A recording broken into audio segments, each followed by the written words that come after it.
उरण जवळच्या समुद्रात प्रवासी बोटीला पुन्हा एकदा नेव्हीच्या स्पीड बोटीने धडक दिल्याची घटना शुक्रवारी रात्री घडली।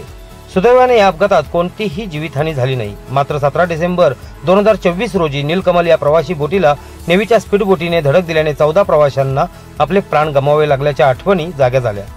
नेव्हीच्या बोटीमुळे पुन्हा एकदा सागरी प्रवासाची सुरक्षा ऐरणीवर आल्याचे चित्र समोर येत आहे। मोरा ते भाऊचा धक्का या सागरी मार्गावर अनेक वर्षापासून प्रवासी लॉन्च सेवा सुरू आहे।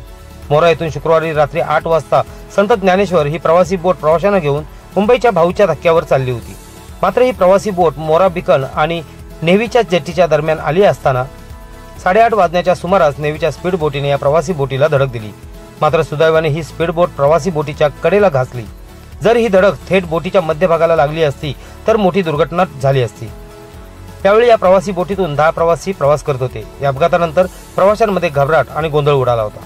नेव्हीच्या बोटी बेदरकारपणे समुद्रात फिरत असतात। त्यांना याबाबत कोणी जाब विचारला तर ते दादागिरी करतात आणि कोणालाही जुमानत नाहीत।